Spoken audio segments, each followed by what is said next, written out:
இப்போ நான் வந்து கடைக்கு போய் ஜங்க் ஃபுட் சாப்பிட்டேன். அதனால இந்த மாதிரி தினமும் ஜங்க் ஃபுட்டா சாப்பிட்டுட்டு இருந்தேன் ஒரு 6 மாசத்துக்கு. எனக்கு ஒபிசிட்டி வந்துடுச்சு. ஸோ எதனால எனக்கு ஒபிசிட்டி வந்துச்சு? ஜங்க் ஃபுட் சாப்பிட்டு அன்ஹெல்தியான சாப்பாடு சாப்பிட்றதால எனக்கு ஒபிசிட்டி வந்தது. ஒபிசிட்டி வந்ததுக்கு அப்புறம் எனக்கு என்ன ஆச்சு? சுகர் வந்துச்சு. அதுக்கப்புறம் வந்து கொலஸ்ட்ரால் வந்தது, பிபி ஏறிச்சு. இந்த மாதிரி நிறைய காம்ப்ளிகேஷன்ஸ், ஹெல்த் இஷ்யூஸ் வந்தது. ஸோ இப்போ நீங்க ஒரு டாக்டர்கிட்ட போனீங்கன்னா கூட பாத்தீங்கன்னா அவங்க வந்து இதுதான் சொல்லுவாங்க. எதனால இது வந்திருக்கும் அப்படின்னு கேட்டோம்னா வேரியஸ் ரீசன்ஸ் இருக்கும். இது கூட இருக்கலாம். நீங்க என்ன சாப்பிட்டீங்க, என்ன தண்ணி குடிச்சீங்க, இந்த மாதிரி அனாலிசிஸ் பண்ணுவாங்க. இங்கேயும் அதே தான். இதுல ஆனா எந்த வேரியபிள்னு நமக்கு தெரியாததால இருக்கிற எல்லா வேரியபிளையும் வச்சு எந்த வேல்யூவால இது நடந்ததுங்கிறத நம்ம கண்டுபிடிக்கிறோம். ஸோ அதுக்காக தான் இங்க வந்து எல்லா வேரியபிளையும் இங்க எக்ஸ் ஆக்சிஸ்லயும் போட்டு ஒய் ஆக்சிஸ்லயும் எல்லா வேரியபிளையும் போட்டு நம்ம ஃபைனலா இதனால இது வந்திருக்குமா, இதனால இது வந்திருக்குமாங்கிற மாதிரி ஒரு கெஸ் பண்றோம். ஸோ இப்போ நம்ம இதுல எல்லாம் சொல்லுவாங்க பாத்தீங்களா, நிறைய அனாலிசிஸ் எல்லாம் பாத்தீங்கன்னா நிறைய வெண்டைக்காய் சாப்பிடு, மேக்ஸ் நல்லா போடலாம். அப்புறம் நிறைய கேரட் சாப்பிடு, கண்ணு நல்லா தெரியும். இந்த மாதிரிலாம் சொல்லுவாங்க. ஸோ இதெல்லாம் பாத்தீங்கன்னா எந்த அளவுக்கு இது வந்து உண்மைங்கிறது நமக்கு தெரியாது. பட் ஆனா இதை நம்ம வந்து டெஸ்ட் பண்ணி இந்த கார்லேஷன் வழியா இதனால இது நடந்ததா அப்படிங்கிற மாதிரி நம்ம ஒரு கன்க்ளூஷனுக்கு வருவோம். அதுதான் இந்த கார்லேஷன் சொல்றது. இது என்ன நமக்கு பேசிக்கா சொல்லும்னா ரிலேஷன்ஷிப் பிட்வீன் டூ வேரியபிள்ஸ். இந்த கார்லேஷன்ங்கிறது என்னன்னு பாத்தீங்கன்னா ஒரு ரிலேஷன்ஷிப், ஒரு வேரியபிளுக்கும் இன்னொரு வேரியபிளுக்கும் இருக்கிற ரிலேஷன்ஷிப் பிட்வீன் டூ வேரியபிள்ஸ். எப்பவுமே இது ரெண்டு வேரியபிள் மட்டும்தான் இருக்குமான்னு கேட்டீங்கன்னா ஆமா, எப்பவுமே இதுல ரெண்டு வேரியபிளோட ரிலேஷன்ஷிப்பை மட்டுமே தான் நம்ம பார்ப்போம். ஸோ அதுதான் இந்த கார்லேஷன்ங்கிற ஒரு கான்செப்ட்ல. அதனாலதான் இங்க நம்ம வந்து கம்பேரிசன் பார்த்தீங்கன்னா இயருக்கும் ஏஜுக்கும், இயரும் kilometre driven, year and asking price. அந்த மாதிரி age and year, age and age. So age and age நம்ம பண்ண மாட்டோம், அதனால எப்படி இருந்தாலும் ஒன்னா தான் இருக்கும். So age and kilometre driven, அப்புறம் age and asking price. So இந்த மாதிரி நம்ம பார்ப்போம். ஓகேவா? ஸோ ஒரு ரெண்டு வேரியபிளுக்கான ரிலேஷன்ஷிப்பை கண்டுபிடிக்கும். அதுதான் நம்ம கார்லேஷன் நம்ம சொல்றோம்.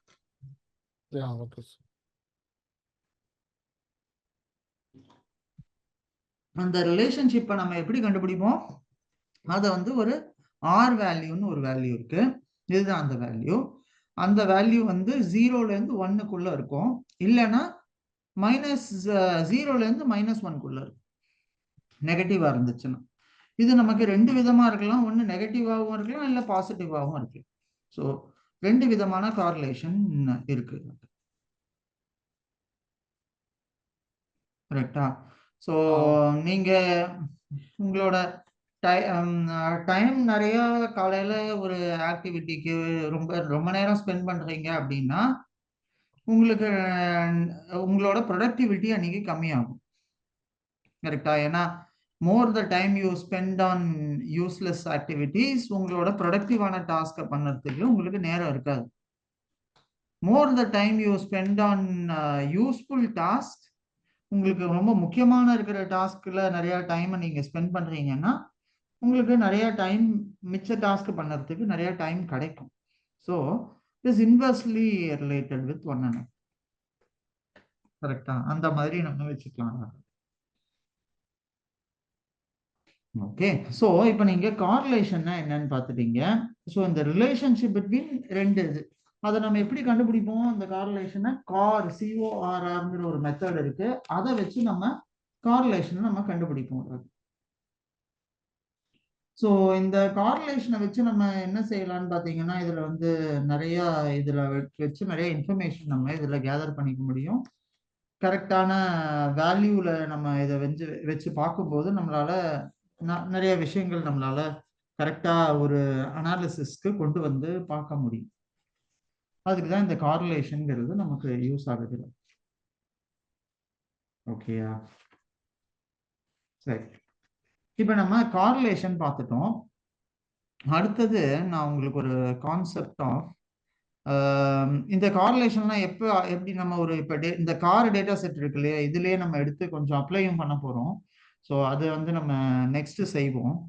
இது இப்ப பண்ணது இதுல கார்லேஷன் தானே சார்?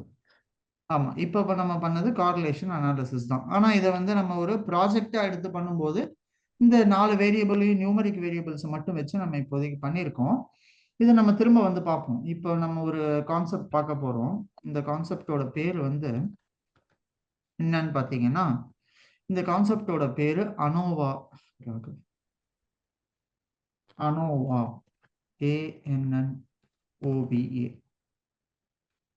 அனோவான்னு சொல்லுவோம். ஸோ இந்த அனோவா அப்படிங்கிறது என்னன்னு பார்த்தீங்கன்னா, அனாலிசிஸ் ஆஃப் வேரியன்ஸ் அப்படின்னா என்ன? ஸோ இந்த அனோவாங்கிற ஒரு மெத்தட்ல நான் உங்களுக்கு சொன்னேன். இதுல வந்து இப்ப நம்ம ஒரு ஒரு கான்செப்டும் பார்க்க போறோம். இதுல வந்து பாத்தீங்கன்னா ஹைபோதசிஸ் டெஸ்டிங்னு ஒன்று இருக்கு. அதை பத்தி நம்ம பார்க்க போறோம் கொஞ்ச நேரத்துல. இப்போ அதுக்கு முன்னாடி இந்த அனோவாங்கிறது என்னன்னு பாத்தீங்கன்னா, இந்த அனோவாங்கிறது என்னன்னா அனாலிசிஸ் ஆஃப் அ வேரியன்ஸ். இப்போ இது என்ன செய்யும்னு பாத்தீங்கன்னா, இது வந்து compare the mean value of one or more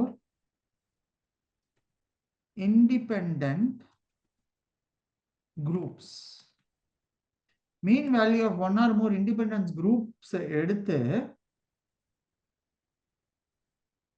to determine if they are statistically significant. அதாவது இந்த ரெண்டு வேரியபிளையும் நம்ம எடுத்து பார்த்துட்டு இது வந்து ஸ்டாட்டிஸ்டிக்கலி இது சிக்னிஃபிகண்டான வேல்யூவா இல்லையா அப்படிங்கிறத நம்ம கண்டுபிடிக்க இந்த அனோவாங்கிற ஒரு இதை யூஸ் பண்ணுவோம். ஸோ இதுல நம்ம எப்ப இதை யூஸ் பண்ண முடியும்னு பாத்தீங்கன்னா, நம்மளுக்கு ரெண்டு டைப் ஆஃப் வேரியபிளை பத்தி நான் இப்ப நான் உங்களுக்கு சொல்ல போறேன். ஒரு variable called as independent variable, இன்னொரு டைப் ஆஃப் வேரியபிள் வந்து டிபெண்டன்ட் வேரியபிள்னு சொல்லுவோம். Independent, dependent. ஸோ இந்த இண்டிபெண்டன்ட் வேரியபிள்னா என்ன என்ன உங்களோட ஒரு பிளைன் இங்கிலீஷ்ல சொல்லுங்களேன். இண்டிபெண்டன்ட் வேரியபிள்னா என்னவா இருக்கும்? Feel free. Feel free sir. ஃப்ரீயா இருக்கிற வேரியபிள்ங்கிறீங்களா? இண்டிபெண்டன்ட்னா தனித்து இருக்கக்கூடிய வேரியபிள். தனித்து இருக்கிறது. ஸோ இப்போ நான் வந்து இப்போ இந்த இந்த இந்த லிஸ்ட் ஆஃப் வேரியபிள்ஸ் எல்லாம் பார்க்கலாம் ராகவ். இந்த brand, model, year, age, kilometre driven, transmission, இந்த மாதிரி எல்லாம் வேரியபிள் இருக்கு. நான் இப்போ ஒரு ப்ராப்ளம் ஒன்று சொல்ல போறேன். அந்த ப்ராப்ளம்ல என்னன்னா, இந்த பிராண்டு, மாடல், இந்த மாதிரி வேரியபிள்ஸ் எல்லாம் கொடுத்து நான் வந்து இந்த ஆஸ்கிங் பிரைஸை கண்டுபிடி, ஒரு மாடல்ல இந்த ஆஸ்கிங் பிரைஸை கண்டுபிடிக்கிறதுக்கு வைக்கணும். அதாவது நான் என்னெல்லாம் வேல்யூஸ் கொடுப்பேன், நான் வந்து காரோட பிராண்ட் என்னன்னு கொடுத்துருவேன், அதோட மாடல் என்னன்னு சொல்லுவேன், இல்லைன்னா இயர் ஆஃப் மேனுஃபேக்சரிங் கொடுப்பேன், அது வந்து எவ்வளோ இயர்ஸ் ஓல்டுங்கிறது நமக்கு அதுலேருந்து தெரிஞ்சிடும், எவ்வளோ கிலோமீட்டர் அந்த கார் ஓடி இருக்குங்கிறத பற்றின இன்ஃபர்மேஷன் கொடுப்பேன், அப்புறம் அதோட ஃபியூவல் டைப் என்ன, பெட்ரோலா டீசலா, எவ்வளோ சிலிண்டர்ஸ் இருக்கு அதில், என்ன மாதிரி டைப் ஆஃப் இன்ஜின், அந்த மாதிரி டீட்டெயில்ஸ் கொடுப்பேன். அப்புறம் இதோட காரோட ஓனர், ஃபர்ஸ்ட் ஓனரா செகண்ட் ஓனரா, அந்த மாதிரி கொடுப்பேன். இந்தந்த வேரியபிள்ஸ் எல்லாம் நான் கொடுத்து இந்த வேரியபிள்ஸை வச்சு நான் ஒரு பிரைஸுங்கிற ஒரு வேரியபிளை கண்டுபிடிக்கிறேன். சரியா? ஸோ இந்த வேரியபிள்ஸ் எல்லாமே பார்த்தீங்கன்னா இந்த பிராண்ட்ல இருந்து ஆரம்பிச்சு இங்க வரைக்கும் அடிஷனல் இன்ஃபோ வரைக்கும் இருக்கு பாருங்க, இது எல்லாமே இண்டிபெண்டன்ட் வேரியபிள்னு சொல்லுவாங்க. ஏன் இதை நம்ம இண்டிபெண்டன்ட் வேரியபிள்னு சொல்றோம்? ஏன்னா இந்த வேரியபிள் எல்லாமே தனித்து இருக்கும். ஸோ ஒன்னோட ஒன்று டிபெண்ட் ஆகி இருக்காது. ஸோ மேபி இது ரெண்டு டிபெண்ட், இது ஏஜும் இயரும் டிபெண்ட் இல்லையா? ஏன்னா இயர் ஆஃப் மேனுஃபேக்சருக்கும் ஏஜ் அதை வச்சுதான் நம்ம கண்டுபிடிப்போம். ஏன்னா இதுவும் டிபெண்டான வேரியபிள். ஆனா இதெல்லாத்த விட முக்கியமான டிபெண்டன்ட் வேரியபிள் எதுன்னா ஆஸ்கிங் பிரைஸ். ஏன் ஆஸ்கிங் பிரைஸ் டிபெண்டன்ட் வேரியபிள்? இந்தந்த வேரியபிள்ஸ் எல்லாம் இருக்கும்போது இந்த வேரியபிளை பேஸ் பண்ணி தான் இது வரும். ஸோ அதனால ஆஸ்க் பிரைஸ்ங்கிறது டிபெண்டன்ட் வேரியபிள். புரியுதா? ஸோ இந்த வேல்யூஸை பொறுத்து இதுவே நம்ம ஒரு ஈக்குவேஷனா இதை நான் ரெப்ரசன்ட் பண்றேன்னு வச்சுக்கோங்களேன். ஃபார் எக்ஸாம்பிள் இந்த ஈக்குவேஷனா நான் இதை ஒரு ரெப்ரசன்ட் பண்றேன். நல்லா கவனிங்க. இந்த ஈக்குவேஷன்ல பாத்தீங்கன்னா நான் என்ன சொல்லுவேன், ஒய்ங்கிற ஒரு வேல்யூ தான் நான் கண்டுபிடிக்க போறேன். அந்த ஒய்ங்கிற வேல்யூவோட இது எப்படி இருக்க போகுதுன்னா x1 plus x2 plus x3 plus x4 இந்த மாதிரி என்கிட்ட ஒரு 10 வேரியபிள் இருக்கு, x10 வரைக்கும் இருக்கு. இந்த எவ்ரி வேரியபிளோட ஃபார் எக்ஸாம்பிள் x1 தான் நம்மளோட ஏஜ் ஆஃப் த கார்னு வச்சுக்கோங்க. இதுக்கு நான் ஒரு வெயிட் ஒன்று அசைன் பண்ணுவேன். இதுக்கு ஃபார் எக்ஸாம்பிள் 0.6 அந்த மாதிரி ஒரு வெயிட் ஒன்று அசைன் பண்ணுவேன். 0.6 times of x1 plus 0.2 times of x2. இந்த மாதிரி ஒவ்வொரு வேரியபிளுக்கும் நான் ஒரு வெயிட் ஒன்று அசைன் பண்ணுவேன். இந்த வெயிட்டை வச்சு நான் என்னோட டிபெண்டன்ட் வேரியபிளான கார் பிரைஸை கண்டுபிடிப்பேன். கார் பிரைஸ் நான் கண்டுபிடிப்பேன். எப்படி கண்டுபிடிப்பேன்? இந்த வேரியபிள்ஸ் எல்லாம் நான் கொடுத்து இந்த கார் 2016 மாடலா இருந்துச்சுன்னா இது கரண்டா இது 8 வருஷம் பழசா இருக்கு. இந்த car kilometre driven less than 1 lakh கிலோமீட்டர்ஸா இருந்ததுன்னா இதோட ஃபியூவல் ஓனர் டைப் வந்து ஃபர்ஸ்ட் ஹேண்டா இருந்துச்சுன்னா, அப்புறம் இதோட ஓனர் வந்து நார்மலான டிரைவர் இல்லாம ஒரு ஃபேமிலி ஓட்டுற வண்டி இல்ல ஒரு இண்டிவிஜுவல் ஓட்டுன வண்டிங்கிற மாதிரி இருந்துச்சுன்னா இந்த காரோட விலை இவ்வளோ ரூபா. இதை கரெக்டா இவங்க சர்வீஸ் பண்ணி ஒவ்வொரு சர்வீஸும் இந்த காரை கரெக்டா கேரேஜ்ல விட்டு ஒவ்வொரு வாட்டியும் கரெக்டா அதை கிளீனா மெயின்டைன் பண்ணியிருந்தாங்க அப்படின்னா இந்த காருக்கு ஓரளவுக்கு இது வந்து நல்ல மெயின்டைன் ஆயிருக்கிற காரு. ஸோ இதுக்கான பிரைஸ் 5 லட்சம் ரூபா இல்ல 10 லட்சம் ரூபா அந்த மாதிரி நான் டிட்டர்மைன் பண்ணுவேன். ஓகேயா? புரியுதா உங்களுக்கு? ஸோ இப்ப இதுல எது டிபெண்டன்ட் வேரியபிள்? Car price. எதனால் டிபெண்டன்ட்? ஏன்னா இதோட வேல்யூ வந்து இந்தந்த வேரியபிள் எல்லாத்தையும் நான் ஆட் பண்ணி ஃபைனலா ஒரு வேல்யூன்னு ஒன்று கொண்டு வருவேன்ல, அதனால இந்த வேரியபிள் வந்து டிபெண்டன்ட் வேரியபிள். இது எல்லாமே independent variable x1 x2 x3 x4 அப்படிங்கிறது. புரியுதா ராகவ்? இந்த கான்செப்ட் ரொம்ப ரொம்ப ரொம்ப முக்கியம் நமக்கு. ஏன்னா எது உங்களோட டிபெண்டன்ட் வேரியபிள் எது உங்களோட இண்டிபெண்டன்ட் வேரியபிள்னு தெரியாம உங்களால மாடலிங்க்கு பண்ணறதுக்கு முடியவே முடியாது. ஏன்னா உங்களோட டிபெண்டன்ட் வேரியபிள் எதுன்னு தெரிஞ்சாதான் நீங்க அந்த வேரியபிளோட எதெல்லாம் இண்டிபெண்டன்ட் வேரியபிள் ரிலேட்டடா இருக்கு இல்லைங்கிறத கண்டுபிடிக்கணும்.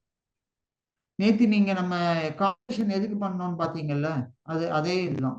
கார்லேஷன் என்ன பண்ணுச்சு? எந்தெந்த வேரியபிள்லாம் இதுக்கு சிக்னிஃபிகன்ட்னு சொல்லிச்சு. இயர், ஏஜ், கிலோமீட்டர் ட்ரிவன், இந்த 3 வேரியபிளுமே ஓரளவுக்கு டிபெண்டா இருந்துச்சு. அப்படின்னா ஃபார் எக்ஸாம்பிள் நான் என்ன சொல்லுவேன்னா இயருக்கு வந்து 0.3 நான் வெயிட்டேஜ் கொடுப்பேன். அசியூம் இது இயர்னு வச்சுக்கோங்க. நான் இந்த கார்லேஷன் அப்படியே எடுத்துக்க மாட்டேன், உங்களுக்கு ஒரு எக்ஸாம்பிளுக்காக சொல்றேன். இது வந்து 0.3 நான் எடுத்துப்பேன் இதோட வெயிட். எதனால இந்த 0.3 எடுத்துக்கிறேன்? ஏன்னா எனக்கு வந்து தெரியும் இந்த காருக்கு இயர் வந்து இவ்வளோ இருந்துச்சுன்னா அதுக்கு ஏற்ற மாதிரி வெயிட் வந்து இவ்வளோ அதுக்கு கொடு இந்த ஈக்குவேஷனை ஃபார்ம் பண்ணும்போது. அதுக்கப்புறமா ஏஜ் வந்து இருந்துச்சுன்னா இதுக்கு வந்து நெகட்டிவ் 0.30 கொடு, மைனஸ் 0.30 கொடு அப்படின்னு நான் சொல்லுவேன். மைனஸ் 0.30. அப்புறம் இதுல கிலோமீட்டர் ட்ரிவன் கிலோமீட்டர் ட்ரிவனுக்கு இது வந்து நிறைய கிலோமீட்டர் ஓடி இருந்ததுன்னா அது விலை கம்மி ஆகும். ஸோ அதனால இதுக்கு நான் வந்து நெகட்டிவ் கார்லேஷனாக கொடுக்குறேன். இதோட வேல்யூ நான் வந்து -0.14ன்னு அசைன் பண்றேன். ஸோ இந்தந்த வேல்யூஸ் எல்லாம் நம்ம இண்டிவிஜுவலா கண்டுபிடிச்சு அதோட வெயிட்ஸை நம்ம அசைன் பண்ணும்போது நம்மளால பிரைஸ் ஆஃப் த கார் இவ்வளவுதான் அப்படிங்கிறத நம்மளால ப்ரெடிக்ட் பண்ண முடியும். புரியுதா? இந்த கான்செப்டை தான் நம்ம வந்து லீனியர் ரிக்ரெஷன்னு சொல்லுவோம். ராகவ், லீனியர் ரிக்ரெஷன்ங்கிறது என்னன்னு பார்த்தீங்கன்னா, இந்த வெயிட்ஸ் எல்லாம் நான் இங்கே அசைன் பண்ணும்போது ஒவ்வொரு வேரியபிளுக்கும் ஒவ்வொரு வெயிட்ஸ் இருக்கும். அந்த வேரியபிள்ஸோட வெயிட்ஸ் எல்லாம் நான் கண்டுபிடிச்சிட்டேன்னா, கண்டுபிடிச்சு அப்புறமா எனக்கு இது ஒரு ஈக்குவேஷன்ல நான் இதை ஃபிட் பண்ணிட்டேன் அப்படின்னு வச்சுக்கோங்களேன். அப்ப என்னால ஈஸியா ஃபியூச்சர்ல ஏதாவது ஒரு கார் வரப்போகுதுன்னாலும் அதோட பிரைஸை என்னால ஈஸியா ப்ரெடிக்ட் பண்ண முடியும். ஏதாவது கேள்விகள் இருக்கா உங்களுக்கு? இதோட வேல்யூஸோட டேட்டா எல்லாம் வந்து அக்யூரேட்டா இருக்குமா இல்லை அப்ராக்சிமேட்டட் வேல்யூவா சார்?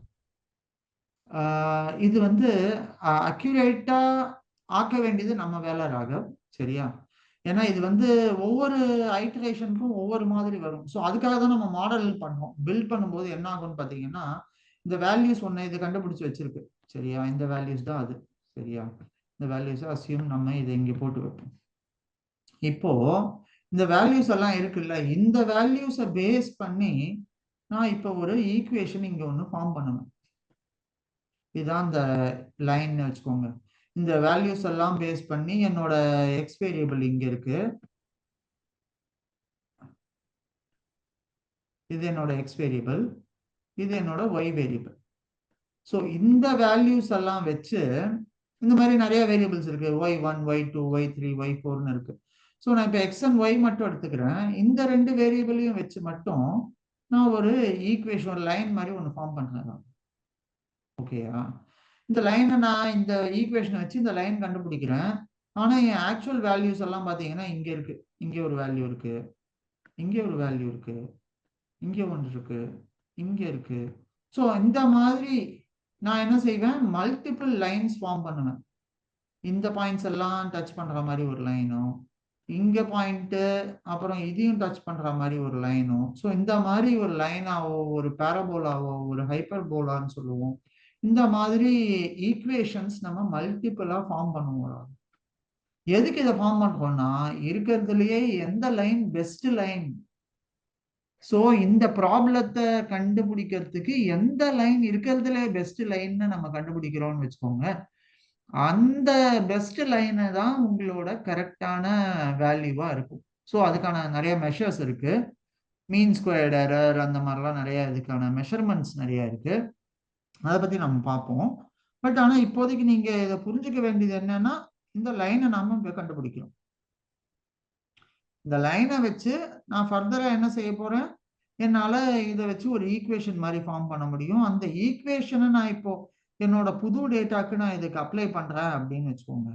அப்ப என்ன ஆகும்னா, இந்த புது டேட்டால இந்த ஈக்குவேஷன் ஆனது எனக்கு வந்து புதுசா இப்ப நான் வேற ஏதாவது நம்பர்ஸ் வருது, புது புது ப்ரெடிக்ட் பண்ணணும் அப்படின்னா அதை வச்சு நான் ஈஸியா கண்டுபிடிக்க முடியும்.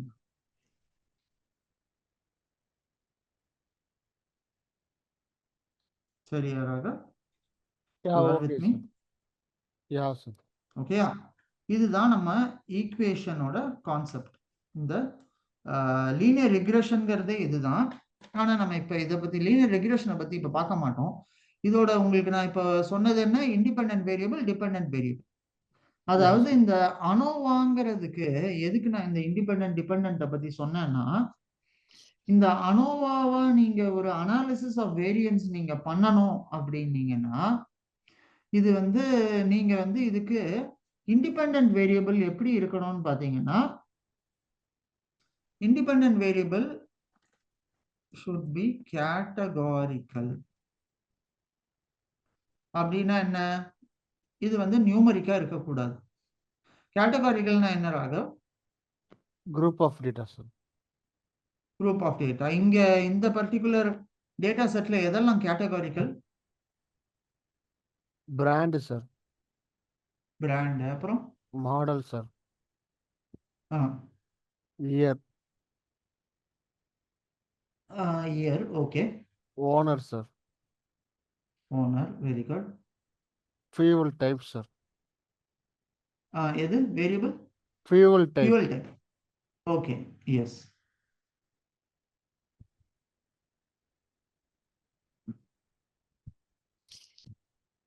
Posted date.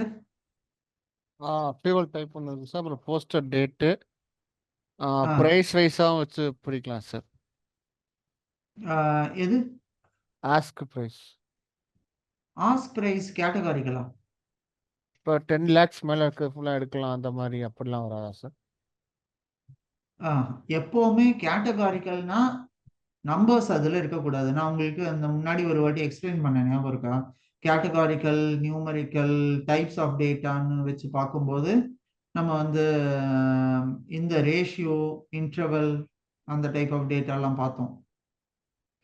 ஸோ அந்த இதுல பார்க்கும்போது பார்த்தீங்கன்னா கேட்டகாரிக்கல்ங்கிறது எப்பவுமே ஒரு கேட்டகரியா தான் இருக்கும். அதை நான் வந்து சம்மோ இல்லை அதை வந்து டிவிஷனோ அரித்மெட்டிக் ஆப்ரேஷன்ஸோ அந்த மாதிரி அடிஷன் மல்டிப்ளிகேஷன் அந்த மாதிரிலாம் அதெல்லாம் பண்ண முடியாது. அந்த டைப் ஆஃப் வேரியபிள்ஸ் தான் கேட்டகாரிக்கல் வேரியபிள்ஸ் நம்ம சொல்லுவோம். இதை வந்து நம்ம டெசிமல் ஃபார்மேட்ல ரெப்ரசன்ட் பண்ண முடியாத வேரியபிள்ஸ் எல்லாமே, ஆல்மோஸ்ட் எல்லாமே கேட்டகாரிக்கல்லாக தான் நம்ம கன்சிடர் பண்ணுவோம். ஓகேயா?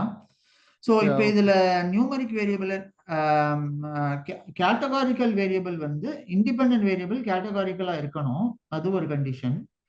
அப்புறம் டிபெண்டன்ட் வேரியபிள் நியூமரிக்கலா இருக்கணும். இப்ப இதுல நியூமரிக்கல் வேரியபிள்ஸ் என்னெல்லாம் ராகவ் நம்மளோட எக்ஸாம்பிள்ல? Ask price sir. Ask price okay. அப்புறம் கிலோமீட்டர், கிலோமீட்டர்ஸ், இது ஏஜ் சார். இது எல்லாமே நியூமரிக்கல். ஏன் இதெல்லாம் நியூமரிக்கல்? ஏன்னா இதெல்லாம் வந்து நம்ம நம்பர்ஸை ரெப்ரசன்ட் பண்ண முடியும். இது எல்லாத்தையும் நம்ம ஃபர்தரா இதுல ஏதாவது அனாலிசிஸ் பண்ணணும்னாலும் செய்ய முடியும். ஸோ தட்ஸ் வை இந்த வேரியபிள்ஸ் எல்லாமே நியூமரிக்கல். ஓகேயா? ஸோ இப்போ நம்ம இந்த அனாலிசிஸ் ஆஃப் வேரியன்ஸ் அப்படிங்கிறத பண்ண போறோம். Okay so sir. இந்த அனாலிசிஸ் ஆஃப் வேரியன்ஸை நம்ம செய்யும்போது பார்த்தீங்கன்னா இது வந்து நிறைய நம்மளோட ரியல் டைம் அனாலிசிஸ்க்கு நிறைய இது யூஸ் ஆகும். So independent variable should be categorical, dependent variable should be numeric. இதுதான் இங்க இதோட மெயின் கண்டிஷனே இதுதான். ஸோ இப்பதான் நம்ம அனோவாவை பத்தி பார்த்தோம். அனோவாங்கிறது என்னன்னா அனாலிசிஸ் ஆஃப் வேரியன்ஸ். ஸோ இப்போ நீங்க கேட்கலாம், சார் இதெல்லாம் எங்க சார் யூஸ் ஆக போகுது, இதெல்லாம் பத்தி நான் ஏன் சார் கத்துக்கணும், இதை கத்துக்கிட்டு எனக்கு என்ன பிரயோஜனம் சொல்லுங்க அப்படின்னு நீங்க இதுதான் ஒரு சார் கேள்வி பொழப்பு, கேட்கலாம். Data science. இதை கத்துக்கிட்டு என்ன ஆமா. பண்ண புரியல. எப்படி நான் தான் எஸ். கன்ஃபியூஸ் ஆகல, எப்படி நீங்க கன்ஃபியூஸ் ஆகுறீங்க? இல்ல, நான் நீங்க கேட்கிற கேள்வியை நீங்க கேட்கறதுக்கு முன்னாடி நானே கேட்கிறேன். ஸோ அப்பதான் நீங்க தெளிவாவீங்க. நான் மட்டும் தெளிவா இருந்தா போதாது இல்ல ராகவ், நீங்க தெளிவா இருக்கிறது தானே முக்கியம் இங்க. சார் நீங்க ஒரு கம்பெனி ஸ்டார்ட் பண்ணுங்க. அதான் ஆளுக்கு ஒவ்வொரு கம்பெனி, நம்ம எல்லாரும் கம்பெனி கம்பெனியா ஆரம்பிச்சா யாரு வேலை பார்க்கறது? நம்மளே ஓனர். எல்லாருமே ஓனர். லோபர் அண்ட் லேபர் எல்லாம் ஒண்ணுதான் சார். ஆமா, ஆரம்பிப்போம். நானும் யோசிச்சுட்டு தான் இருக்கேன். அதுக்கான சரியான சந்தர்ப்பங்கள் வந்த அப்புறம், இப்போதைக்கு இல்லை. ஆனாலும் நிறைய நேரம் தோணுது. பட் என்ன செய்ய, நம்மளுக்கு சில நேரத்துல கம்பெனின்னு ஒன்று ஆரம்பிச்சிட்டோம், இது பண்ணிட்டோம்னா ரொம்ப கொஞ்சம் ஒரு மாதிரி இருக்கும். கொஞ்சம் பசங்கள்லாம் பெரியவங்களா ஆகட்டும், அதனால வெயிட் பண்ணுவோம். அது வரைக்கும் ஐடியாஸை தீட்டிட்டு இருப்போம். அப்புறம் கம்பெனி உள்ள இறங்குவோம். நீங்க ஆரம்பிச்சீங்கன்னா எனக்கு ஜாப் இருக்குல்ல சார். கவலைப்படாதீங்க, நான் உங்களை பார்ட்னராகவே உள்ள போட்டுடலாம். பார்ட்னர் பார்ட்னரா எனக்கு. உள்ள ஜாயின் பண்ணிட்டு ராகவை நான் டேட்டா சயின்ஸுக்கு இதுவா ஹெட்டா போட்டுறேன். ஸோ நீங்க என்ன பண்றீங்க, ஏது பண்றீங்க, உங்க டீமை எப்படி கொண்டு வரீங்க, எல்லா அப்டேட்ஸும் நான் ட்ராக் பண்ணிட்டு இருக்கேன். ஸ்பெசிஃபிக்கா. தான் கொடுக்குறீங்க, சிஇஓவா கொடுங்க சார். அதான் டேட்டா ஆசைப்படுறது சயின்ஸ் சிஇஓ. டேட்டா சயின்ஸுக்கு நீங்க தான் சிஇஓ ராகவ், கவலைப்படாதீங்க. நான் என் கம்பெனி ஆரம்பிக்கும் போது உங்களை தான் போடலான்னு இருக்கேன். அப்ப சசி, பிரியா சார். சசி அந்த தீபா. தீபா ஆல்ரெடி யூஎஸ்ல இருக்காங்க, அவங்க அங்கேயே வேலை பார்த்துக்கிறேன்ட்டாங்க. அவங்க கம்பெனி எல்லாம் ஆரம்பிக்கணுங்கிற ஆசை இல்லை இப்போதைக்கு. நம்ம 3 பேருக்கு மட்டும்தான் இருக்கு அந்த எண்ணங்கள். அதனால நம்ம அதை கண்டினியூ பண்ணணும். சரி, இது எங்க நமக்கு யூஸ் ஆகுது அப்படின்னு பாத்தீங்கன்னா ராகவ், இந்த மார்க்கெட்டிங் கம்பெனி எல்லாம் வந்து அட்வர்டைஸ்மெண்ட் போடுவாங்க. effectiveness of the advertisements. So இந்த அட்வர்டைஸ்மெண்ட் போடும்போது பார்த்தீங்கன்னா, so measuring the sales generated by 3 different products. So என்ன 3 ப்ராடக்ட்? ஆல்ரெடி பார்த்தீங்கன்னா ஒரே கம்பெனியோட 3 ப்ராடக்ட் ஒரு கம்பெனி வெளில விட்டுருக்காங்க. அதை நம்ம அவங்க காம்படிட்டர்னு நினைச்சிட்டு நம்ம ஒன்று மாற்றி ஒன்றுக்கு சண்டை போட்டுட்டு உட்காந்துட்டு இருக்கோம். என்ன கம்பெனி அது சொல்லுங்க பார்ப்போம். Google, Facebook. கூகுள் ஃபேஸ்புக் இல்லை. ஓகே, கூகுள் எப்படியும் ஃபேஸ்புக்கை வாங்கிட்டான்னு வச்சுக்கோங்க, அது வேற. மெட்டா அந்த இது சொல்றீங்க நீங்க. அது இல்லை, அதான் நான் சொல்லல. இது வந்து ஒரே கம்பெனி தான், ஆனா நம்மளை ஊரை ஏமாத்துறதுக்காக நாங்க வேற வேற கம்பெனி, நாங்க காம்படிட்டர்னு சொல்றாங்க. என்ன கம்பெனி அது? ஆச்சி மசாலா, சக்தி மசாலா. இல்ல, Coca Cola, Pepsi, Mirinda, Fanta.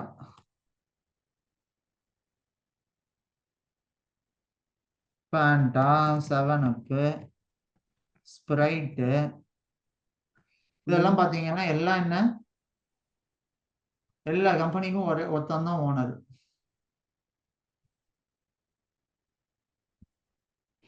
அது எல்லாம் நம்மள்கிட்ட வேணுட்டே ஒவ்வொரு ப்ராடக்டையும் தனித்தனியா விட்டு எல்லாத்துல இருந்தும் காசு சம்பாதிக்கணும். புரியுதா? ரைவல்ரிய என்ன மூலக்காரன் சார். பாத்தீங்களா, எல்லா காசும் மொத்தன்ட்டு தான் போகுது. மொத்தன்ட்டு தான் போகுது. நம்ம தான் நினைச்சிட்டு இருக்கோம், ஓ இது நல்லா இருக்காது போல இருக்கு, சரி இது குடிப்போம், எனக்கு கோக்கு தான் பிடிக்கும், எனக்கு பெப்சி தான் பிடிக்கும், எனக்கு இதுதான் பிடிக்கும். டேய், எல்லாமே ஒரே கம்பெனி தான்டா, லூசு பசங்களா. இதுல என்ன கோக் என்ன, இது என்ன, அது என்ன, எல்லாம் ஒரே கம்பெனி தான், ஒரே ஏமாத்துக்காரனாங்க தான். ஒன்றும் வித்தியாசம் இல்லை. ஸோ இப்போ இந்த மாதிரி 4 ப்ராடக்ட் இருக்கு. இந்த 4 ப்ராடக்ட்டுக்கு இருக்கிற இதை நான் மெஷர் பண்ணணும்னு வச்சுக்கோங்க. அந்த நேரத்தில் நான் என்ன செய்வேன்னா அனோவாவை பண்ணுவேன். சரியா? ஸோ இந்த அனோவாங்கிறது தான் analysis of variance. Analysis of வேரியன்ஸ்னா என்ன? இந்த variance of each and every product எப்படி டிஃபர் ஆகுது, ஒரு ப்ராடக்ட் இன்னொரு ப்ராடக்டை விட எந்த மாதிரி அளவுல இது வந்து வேரி ஆகுது, இதோட சேல்ஸ்ன்னு வச்சு பார்த்தோம் அப்படின்னா நம்ம இதுல வந்து analysis of variance ANOVA use பண்ணுவோம். சரியா? ஸோ இந்த எந்த ப்ராடக்ட் இதுல பெஸ்ட் அப்படிங்கிற மாதிரி ஒரு கேள்வி வருது அப்படின்னா நீங்க என்ன சொல்லுவீங்க? எதோட சேல்ஸ் எடுத்து பார்ப்பீங்க, எந்த ப்ராடக்ட் நிறைய பேர் வாங்கியிருக்காங்கன்னு பார்ப்பீங்க, எந்த ப்ராடக்டோட மீன் சேல்ஸ் வந்து இன்னொன்னோட மீன் சேல்ஸை விட அதிகமாகவோ கம்மியாகவோ எப்படி இருக்குங்கிறத மெஷர் பண்ணுவீங்க. மெஷர் பண்ணிட்டு நீங்க சொல்லுவீங்க. கரெக்டா? ஸோ இதுதான் நம்ம அனோவால பண்ண போறோம். ஸோ இதே மாதிரி எக்ஸாம்பிள் நம்ம வந்து மார்க்கெட்டிங் எக்ஸாம்பிளாகவும் எடுக்கலாம், இல்லைன்னா டீச்சிங் எக்ஸாம்பிள் கூட எடுக்கலாம். நான் உங்களுக்கு ஃபர்ஸ்ட் ஒரு எக்ஸாம்பிள் ஒன்று சொன்னேன்ல, agriculture yield.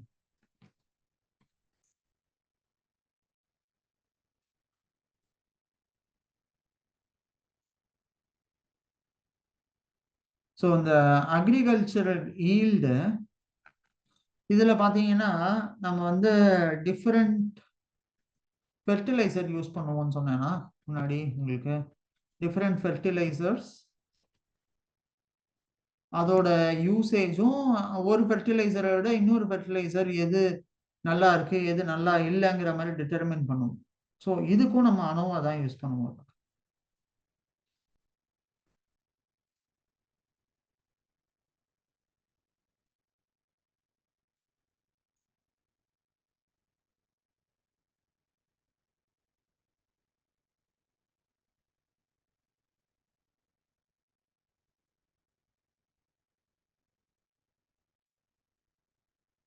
Sorry, YIELD.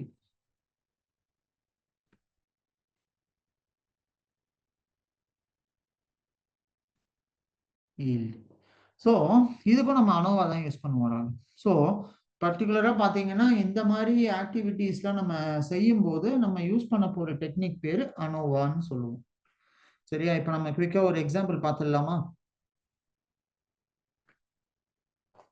Raghav, are you there? தூக்கம் வருதா ராகவ்? இல்ல சார். Okay okay. இல்ல நீங்க ஒரு ஏன்னா உங்களுக்கு அங்க டைம் ஆகுது, அதனால எனக்கு ஒரு சந்தேகம். 10 மணிக்கு மேல ஆயிடுச்சு. டேட்டா சயின்ஸ்ல 10:15 பிளேஸ் ஆகாம மணிக்கு. தூக்கமே கிடையாது சார். நீங்க எவ்வளவு நேரம் கிளாஸ் எடுங்க சார். ஓகே. அப்படி அந்த மாதிரிலாம் சொல்லிடாதீங்க. அப்புறம் நான் வந்து ஃபுல்லா இன்னைக்கே முடிச்சிடலாம் ராகவ் டேட்டா சயின்ஸ்ன்னு உங்களுக்கு விடிய விடிய கிளாஸ் எடுத்து. எனக்கு ஒன்றும் பிரச்சனை இல்லை சார், எடுங்க சார். நாளைக்கே நான் ஜாப் படிச்சாலும் ஓகே தான் சார். கண்டிப்பா கிடைக்கும், பார்ப்போம். இப்ப நம்ம இதுக்கு என்ன யூஸ் பண்றோம்னு பாத்தீங்கன்னா, இம்போர்ட் SciPy ராகவ், சயின்டிபிக் பைத்தன். SciPy டாட் ஸ்டாட்ஸ்ன்னு ஒரு மாடியூல் இருக்கு. அந்த இதுல இருந்து ஆஸ் ஸ்டாட்ஸ்ன்னு நான் இதுக்கு பேர் வைக்கிறேன். சயின்டிபிக் பைத்தான் இது. இதுல வந்து அப்புறம் இம்போர்ட் numpy as np, இதுவும் நம்ம இதுல யூஸ் பண்றோம். சரியா? இது ரெண்டு தான் நம்மளுக்கு மெயினா இந்த அனோவாக்கு நம்ம யூஸ் பண்ண போறதுக்கான முக்கியமான மாடியூல்ஸ். இந்த ரெண்டு மாடியூல் தான். இந்த ரெண்டு மாடியூல்லையும் என்னன்னு பாத்தீங்கன்னா, என்னாச்சு, import is failing due to missing package. Oh, package பேரு தப்பு. Okay, numpy as np. Okay fine. இந்த ரெண்டு மாடியூலும் இம்போர்ட் பண்ணியாச்சு. இப்போ நான் வந்து இங்க குரூப் 1ன்னு ஒரு குரூப் வைக்கிறேன். ஸோ ஃபார் எக்ஸாம்பிள் இந்த குரூப்புக்கு வந்து இதான் சேல்ஸ்ன்னு வச்சுக்கோங்க. குரூப் 2க்கு இதான் சேல்ஸ். அப்புறம் நான் ஒரு குரூப் 3ன்னு ஒன்று கிரியேட் பண்ணேன். குரூப் 3க்கு இதான் சேல்ஸ். எல்லாமே மில்லியன்ஸ்ல இருக்குன்னு வச்சுக்கோங்களேன். இப்போ நான் உங்கள்கிட்ட ஒரு கேள்வி கேட்கிறேன். இந்த குரூப் 1க்கும் குரூப் 2க்கும் குரூப் 3க்கும் என்ன வித்தியாசம் அப்படிங்கிறத கேட்கிறேன். எல்லாமே நான் அரேயா டிக்ளேர் பண்ணிக்கிறேன். np.array of இது குரூப் 1, அதே மாதிரி இது np.array of இது குரூப் 2,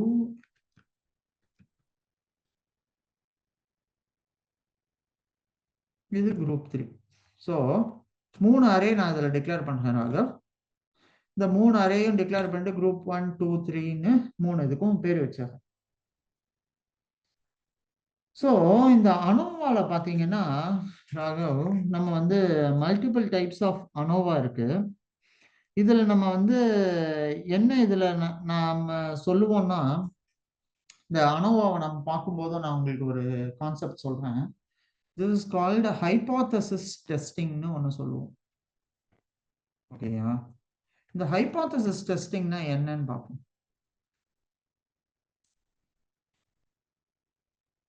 இந்த ஹைபோதசிஸ் டெஸ்டிங்னா என்னன்னா, நான் மனசுக்குள்ள ஒரு அசம்ஷன் வச்சிருப்பேன். ராகவ். அந்த அசம்ஷன் படி என்னன்னு பாத்தீங்கன்னா, இது ஒரு ஸ்டாட்டிஸ்டிக்கல் மெத்தட். இதை வச்சு நான் என்ன செய்வேன்னா, நான் என்கிட்ட ஒரு கொஞ்சம் சாம்பிள் டேட்டா இருக்கும். அந்த சாம்பிள் டேட்டாவை வச்சு நான் வந்து என்ன செய்வேன்னா 2 ஹைபோதசிஸ் டிரைவ் பண்ணுவேன். ஸோ ஒரு சாம்பிள் டேட்டா இருக்குன்னா, இந்த பெப்சி எக்ஸாம்பிள் எடுத்துப்போமே. பெப்சியா, கோக்கா, இல்லை ஃபேண்டாவா, இல்லை 7up, Sprite. Pepsi, 7up, Coke, or Pepsi, Sprite, Coke. இந்த 3 இதுல நான் சொல்றேன், நான் பார்த்த வரைக்கும் நிறைய பேர் வந்து ஸ்ப்ரைட் தான் குடிக்கிறாங்க. அப்படின்னு நான் சொல்றேன் ராகுல்.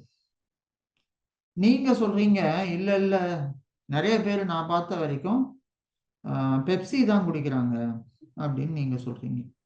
பெப்சிலாம் இன்னும் இருக்கா சார்? ஆனா இப்ப யார் சொல்றது கரெக்ட்? நான் சொல்றது கரெக்டா, நீங்க சொல்றது கரெக்டா அப்படிங்கிறத நான் ஒரு கன்க்ளூஷனுக்கு வரணும்னு வச்சுக்கோங்களேன். 2 வேரியபிள் தான் எடுத்துக்க முடியும் அட் டயத்துல, சரியா? ஆனா நம்ம வந்து ஒரு கம்பேரிசன் பண்றோம் அப்படின்னா அதை மோர் தேன் ஒன் கம்பேரிசனும் செய்ய முடியும்னு வச்சுக்கோங்க. ஆனா இப்போதைக்கு நம்ம 2 வேரியபிள் எடுக்கிறோம், பெப்சியா கோக்கா, கல்வியா செல்வமா வீரமா,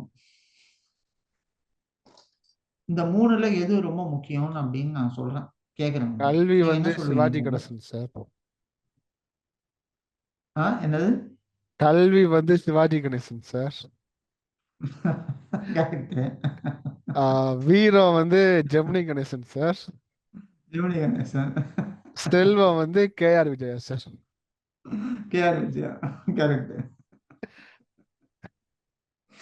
சரியா? இந்த கல்வியா செல்வமா வீரமான்னு இவங்க சண்டை போட்டதுக்கு இவங்க ஸ்டாட்டிஸ்டிக்கலி டேட்டா பாயிண்ட்ஸ் 3த்துக்கும் தனித்தனியா எடுத்து இவங்க அதை கன்க்ளூட் பண்ணியிருந்தாங்கன்னு வச்சுக்கோங்க, அந்த பிரச்சனை அப்பவே முடிஞ்சது. ஏன்னா அங்க இதுக்கு ராம் பெரிய சார் இல்ல. லெவல்ல ராம் சார் இப்ப இந்த ஜெனரேஷன்ல இருக்காரு. இப்ப நீங்க இருந்தா கூட இதை பண்ணிடலாம் ராகவ். நீங்க இப்ப வந்து உங்க ப்ராடக்ட் டீம்லயே நீங்க இப்ப உங்க ரியல் எஸ்டேட் கம்பெனி இருக்கு, அங்க கேக்குறாங்க, ஏன்பா இந்த பிளாட் வந்து இந்த மாதிரி எதனால இதோட சேல்ஸ் அதிகமா இருக்கு, இல்ல எதனால இதோட சேல்ஸுக்கு அதிகமா இல்லை அப்படிங்கிற மாதிரி ஒரு ஆர்குமெண்ட்டோ இல்லை ஒரு இதுவோ வருது. அப்ப நீங்க கேக்குறீங்க, ஏன் மேடம் நீங்க சொல்றீங்க இந்த பிளாட்டோட சேல்ஸ் வந்து எஃபெக்டிவான மார்க்கெட்டிங் ஸ்ட்ராட்டஜியால தான் இது சேல்ஸ் நல்லா இருக்கு, மார்க்கெட்டிங் ஸ்ட்ராட்டஜி சரியா இல்லைன்னா சேல்ஸும் நல்லா இருக்காது அப்படின்னு ஒருத்தர் சொல்றாரு. நீங்க சொல்றீங்க அதெல்லாம் இல்லைங்க, கஸ்டமர் சாட்டிஸ்ஃபேக்ஷன் தான் முக்கியம், நம்மள்ட்ட வாங்கின கஸ்டமர்ஸ் எந்த மாதிரி ஃபீட்பேக் கொடுத்துருக்காங்க இப்ப இருக்கிற இன்ஃபர்மேஷன் ஏஜ்ல, அது ரொம்ப முக்கியம். அதனால எஃபெக்டிவ் மார்க்கெட்டிங் ஸ்ட்ராட்டஜியும் பண்ணணும், கஸ்டமர் ரிட்டென்ஷனும் நல்லா இருக்கணும். நம்ம ஏமாத்தி எந்த ப்ராடக்டையும் விற்க முடியாது, வித்தோம்னா அதோட ரிப்பர்கஷன்ஸ் நமக்கு தான் இருக்கும், நம்மள்ட்ட அடுத்தவன் எவனும் வாங்க மாட்டான், இந்த மாதிரி பேரை வச்சே போட்டு ரேட்டிங் போட்டு விட்டுருவானுங்க, அதனால நம்ம இதுல ரொம்ப கேர்ஃபுல்லா இருக்கணும் அப்படிங்கிற மாதிரி சொல்றோம். ஸோ இப்போ இதுல எது கரெக்டே இல்லைங்கிறத நம்ம தெரிஞ்சுக்க என்ன செய்யணும், அதோட டேட்டா பாயிண்ட்ஸ் வேணும். டேட்டா பாயிண்ட்ஸ் இருந்தா இது பெட்டரா அது பெட்டராங்கிற மாதிரி நம்ம கன்க்ளூட் பண்ண முடியும். அதுதான் இந்த ஹைபோதசிஸ் டெஸ்டிங் பண்ணுது. இது என்ன சொல்லுதுன்னா, it involves creating 2 competing hypothesis. அதாவது என்ன ஹைபோதசிஸ்? நல் ஹைபோதசிஸ், ஆல்டர்னேட் ஹைபோதசிஸ். நல் ஹைபோதசிஸ் தான் என்ன? நான் சொன்ன statement correct, there is no significant difference between hypothesized value of a population parameter and its value estimated from the sample. அப்படின்னா என்ன? நான் கண்டுபிடிச்சதும் என்னோட அசம்ஷனும் ஒன்னா தான் இருந்தது, ஸோ அதுல பெரிய சிக்னிஃபிகண்டான டிஃபரன்ஸ் இல்லை அப்படின்னு சொல்றேன். ஸோ சிக்னிஃபிகண்டான டிஃபரன்ஸ் இல்லைன்னா என்ன? நான் வந்து ஆல்ரெடி சொன்னேன், கல்வி கல்வி தான் ரொம்ப சிறந்ததுன்னு. ஆனாலும் ரிசல்ட்டை நான் எடுத்த டேட்டா சாம்பிளை வச்சு பார்க்கும்போது பார்த்தீங்கன்னா நல்லா படிச்சவங்க மோஸ்ட்லி பார்த்தீங்கன்னா ரொம்ப சக்சஸ்ஃபுல்லா வந்திருக்காங்க அப்படின்னு நீங்க சொல்லியிருக்கீங்க, அப்படின்னு என்னோட சாம்பிள் சொல்லியிருக்கு. நீங்க இன்னொரு சாம்பிள் எடுக்கிறீங்க, இன்னொரு சாம்பிள்ல வந்து படிக்காத மேதைகள்லாம் இருக்காங்க, அவங்க எல்லாம் பாத்தீங்கன்னா அவங்கள விட பெரிய ஆளா வந்திருக்காங்க. அவங்க என்ன பண்ணுவாங்க, நல்லா படிச்சவனை வேலைக்கு எடுத்துட்டு அவனுக்கு அவங்கள வேலை வாங்குவாங்க. அப்படி என்ன ஆகும்னா அவங்களோட கல்வியோட இதையும் அவங்க யூஸ் பண்ணி they will come up, இன்னும் பெரிய ஆளா வருவாங்க. ஸோ இப்போ நம்ம ஸ்டீவ் ஜாப்ஸா இருக்கட்டும், இல்லை நேத்தி நம்ம பார்த்த வாரன் பஃபெட்டா இருக்கட்டும், அந்த மாதிரி ஆளுங்கெல்லாம் கூட பார்த்தீங்கன்னா நிறைய பெரிய பெரிய எக்ஸ்பர்ட்ஸ் இவங்கெல்லாம் உள்ள கூப்பிட்டு வந்து அவங்க அதை யூஸ் பண்ணி பெரிய ஆளாவாங்க. ஸோ அந்த மாதிரி ஒரு ஸ்ட்ராட்டஜியும் இருக்கு. ஸோ இந்த மாதிரி இந்த நல் ஹைபாத்தசிஸ் ஆல்டர்னேட் ஹைபாத்தசிஸ் தான் இதான் ராகும். இது இவங்க வந்து பிக்டோகிராஃபிக்கலா ரெப்ரசன்ட் பண்ணியிருக்காங்க. இதுல வந்து நம்ம இதை பெல்கோவாவும் சொல்லியிருக்காங்க. நல் ஹைபாத்தசிஸ்னா நான் சொன்னதை அக்செப்ட் பண்றது கரெக்ட், ஆல்டர்னேட் ஹைபாத்தசிஸ்னா அதுக்கு இல்லை, கரெக்ட் இல்லை, wrong. So the opposite of null hypothesis தான் ஆல்டர்னேட் ஹைபாத்தசிஸ். சரியா? இப்போ நம்ம இந்த ஹைபோதசிஸ் டெஸ்டிங் பண்ணும்போது பார்த்தீங்கன்னா நம்ம வந்து ஒரு வேல்யூ கால்குலேட் பண்ணுவோம். அந்த வேல்யூ வந்து என்ன எப்படி கால்குலேட் பண்ணுவோம்னா a value calculated from a sample data that is used to compare the sample to the null hypothesis. So இப்போ நான் பெப்சி தான் சேல்ஸ்ன்னு சொல்றேன்னா அந்த பெப்சியோட டேட்டாவை நான் கலெக்ட் பண்ணுவேன். ஃபர்ஸ்ட் அந்த டேட்டாவை கலெக்ட் பண்ணிட்டு அதோட மீன் வேல்யூவோ இல்லை அதோட மீன் வேல்யூவோ எடுப்பேன். மீன் வேல்யூவை எடுத்து ஆன் அண்ட் ஆவரேஜ் பெப்சியோட சேல்ஸ் $10 மில்லியன் ஒரு வருஷத்துக்கு minimum on and average $10 million இருக்கு அப்படிங்கிறத நான் கன்க்ளூட் பண்றேன். அப்புறம் பாத்தீங்கன்னா நீங்க இன்னொரு ஒரு இதை எடுத்துட்டு அதுல சொல்றீங்க இல்ல இதுல வந்து 12 மில்லியன் இருக்கு இன்னொரு ப்ராடக்ட், இதை விட இது இன்னும் நல்லா பர்ஃபார்ம் பண்ணுதுங்கிற மாதிரி சொல்றோம். ஸோ அப்போ என்ன ஆகும், என் ஹைபோதசிஸ் நல்ல ஹைபோதசிஸ் ரிஜெக்ட் ஆயிடும், ஆல்டர்னேட் வந்துடும். ஸோ இதுக்கு என்ன சொல்லுவோம்னா அப்புறம் இந்த பி வேல்யூன்னு ஒன்று இருக்கும். பி வேல்யூன்னு என்னன்னு பார்த்தீங்கன்னா at least as an extreme assuming null hypothesis is true, நம்ம வந்து ஒரு பி வேல்யூன்னு ஒரு ப்ராபபிலிட்டி வேல்யூன்னு சொல்லுவாங்க. ஸோ இந்த வேல்யூ ஒன்று நம்ம கண்டுபிடிப்போம். ராகு இந்த பி வேல்யூ ஜென்ரலா நம்ம பார்த்தீங்கன்னாலே 0.05 5% அந்த மாதிரி வச்சிருப்போம் நம்ம. ஸோ இந்த பி வேல்யூ பார்த்தீங்கன்னா இது வந்து நம்ம லாகரிதமிக் டேபிள் மாதிரி ஒன்று இருக்கும். அதில் நம்ம பி வேல்யூ ஃபார் இதுன்னு சொன்னாலே நமக்கு அதில் ஒரு பி வேல்யூ கொடுத்துருப்பாங்க. ஸோ இந்த நமக்கு இப்போ ரெண்டு வேணும், ஒன்று சாம்பிள் வேல்யூ, இன்னொன்று பி வேல்யூ. ஸோ இந்த ரெண்டு வேல்யூவும் நமக்கு தெரிஞ்சதுன்னு வச்சுக்கோங்களேன். இதை வச்சு நம்ம சொல்லிடலாம் நம்மளோட சாம்பிள் வேல்யூ வந்து பி வேல்யூக்கு பக்கத்துல இருக்கா இல்லை பி வேல்யூ விட கம்மியா இருக்கா அதிகமா இருக்கா அப்படின்னு நம்ம தெரிஞ்சுக்கிட்டா அதை வச்சு நம்ம ஈஸியா சொல்ல முடியும் இந்த நல்ல ஹைபோதசிஸ் அக்செப்ட் பண்ணலாமா ரிஜெக்ட் பண்ணலாமாங்கிறது. சரியா, ரெண்டு வேல்யூ எனக்கு தெரியணும், சாம்பிள் ஸ்டாட்டிஸ்டிக்ஸ் வேல்யூவும் பி வேல்யூவும் தெரியணும். அதை வச்சு நான் இப்ப கம்பேர் பண்ணி பார்த்தேன்னா என்னால ஈஸியா சொல்லிட முடியும், என்னால இந்த நல்ல ஹைபோதசிஸ் அக்செப்ட் பண்ணணுமா இல்ல ரிஜெக்ட் பண்ணணுமாங்கிற விஷயத்த நான் ஈஸியா சொல்லிட முடியும். சரியா, ஸோ இப்போ நம்ம ஒரு எக்ஸாம்பிளோட பார்ப்போம். இப்போதைக்கு இது கொஞ்சம் உங்களுக்கு வேகா இருக்கலாம், புரியும் போது நம்ம இப்போ இதை இம்ப்ளிமெண்ட் பண்ணி பார்ப்போம், அப்போ உங்களுக்கு இன்னும் பெட்டரா புரியும். ஸோ இப்போ இந்த 3 குரூப் இருக்கு, குரூப் 1, குரூப் 2, குரூப் 3. சரியா, இந்த 3 குரூப் இருக்கிறாங்க. இந்த 3 குரூப்புக்கும் நான் உங்களுக்கு சொல்லியிருக்கேன், நான் இப்ப வந்து என்ன பண்ண போறேன்னா ஒன் வே அனோவா கண்டுபிடிக்க போறேன். ஒன் வே அனோவா அப்படின்னா என்னன்னா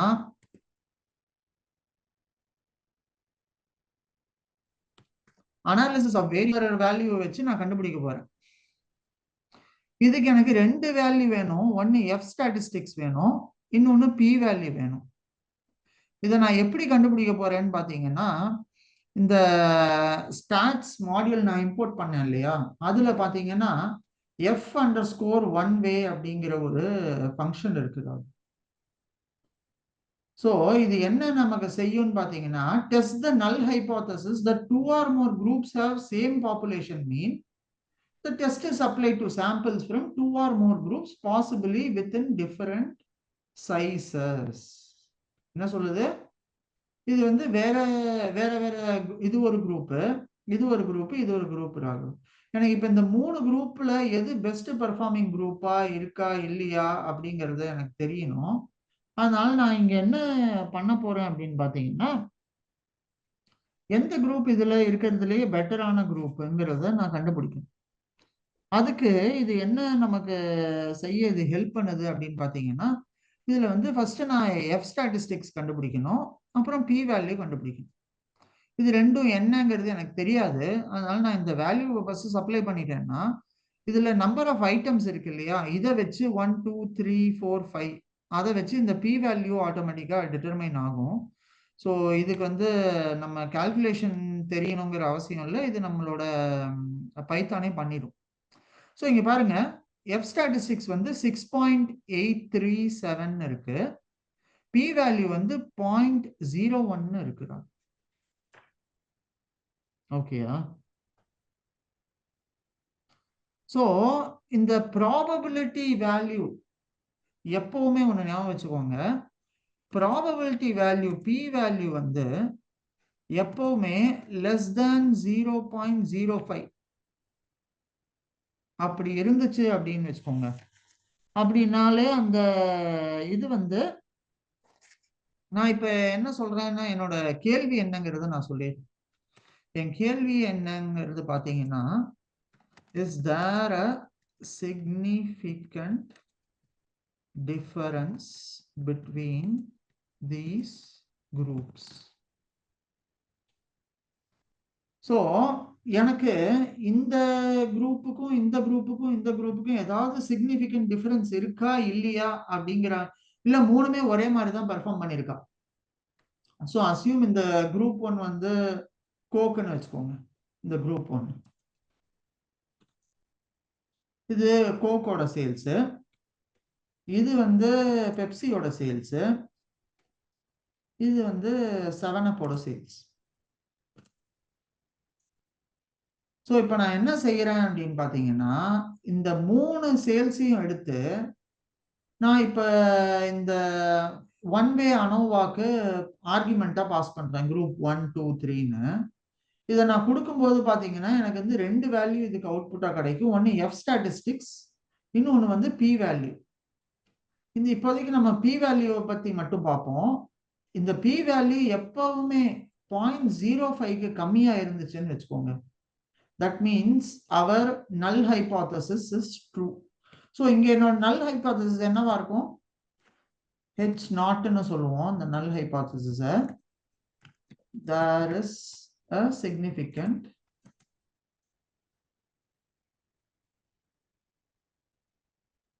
difference between these groups. Alternate hypothesis என்ன சொல்லுவோம்? H1 there is no significant difference between these groups. Okay,